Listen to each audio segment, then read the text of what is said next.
ఈవీఎంల పనితీరుపై తీవ్ర స్థాయిలో ఆరోపణలు చేశారు సమాజ్వాదీ పార్టీ అధ్యక్షుడు అఖిలేష్ యాదవ్. దేశవ్యాప్తంగా ఈవీఎంలు మొరాయిస్తున్నాయని, ఏ మీట నొక్కినా బీజేపీకే ఓట్లు పోలవుతున్నాయని అఖిలేష్ యాదవ్ ఆరోపించారు. ఈవీఎంలను ఎలా ఆపరేట్ చేయాలో కూడా పోలింగ్ సిబ్బందికి తెలియట్లేదని ఆయన ట్వీట్ చేశారు.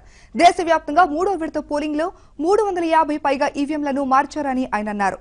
ఎన్నికల కోసం 50,000 కోట్లు ఖర్చు చేస్తున్న తరుణంలో ఈవీఎంల మొరాయింపు, అవకతవకలు ఖచ్చితంగా నేరపూరిత నిర్లక్ష్యమని ఈసీపై ఆయన విరుచుకుపడ్డారు.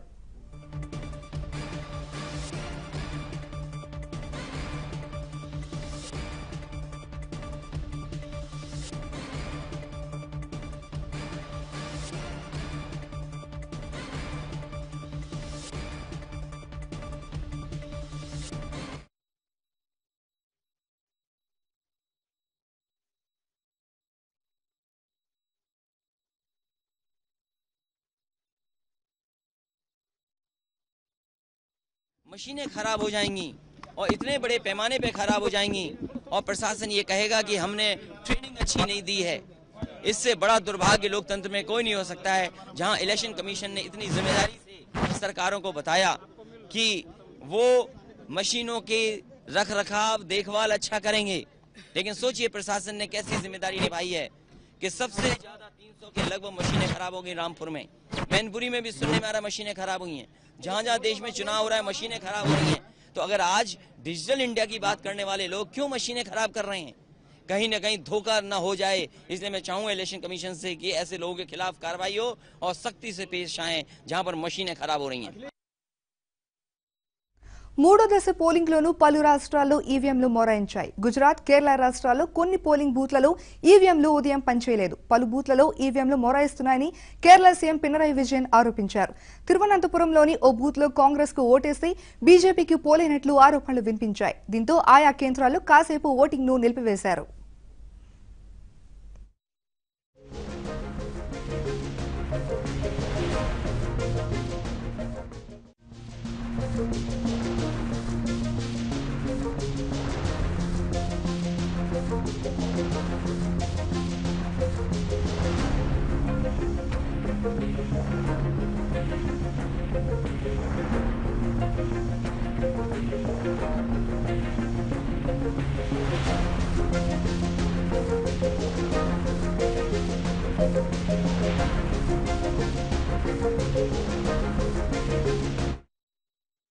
లోక్సభ ఎన్నికల మూడో దశ పోలింగ్ క్రమంగా ఊపందుకుంటోంది. 12 గంటల వరకు మందకొడిగా సాగిన పోలింగ్ ఆ తర్వాత కాస్త పుంజుకుంది.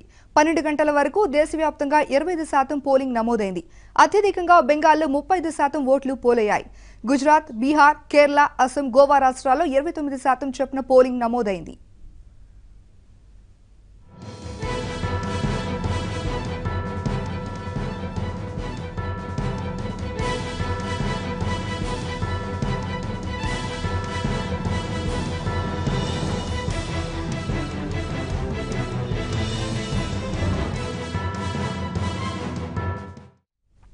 ఛత్తీస్గఢ్లో 28%, ఉత్తరప్రదేశ్, త్రిపుర రాష్ట్రాల్లో 23%, కర్ణాటకలో 22% ఓటింగ్ జరిగింది. ఒడిశాలో 19%, మహారాష్ట్రలో 18% ఓట్లు పోలయ్యాయి. డయ్యూ డామర్ నియోజకవర్గంలో 24%, దాద్రా నగర్ హవేలీలో 22% ఓట్లు పోలయ్యాయి. జమ్మూ కాశ్మీర్లోని అనంతనాగ్ నియోజకవర్గంలో కేవలం 5% ఓట్లు మాత్రమే పోలయ్యాయి. ఇక్కడ ఆలస్యంగా పోలింగ్ నమోదైంది.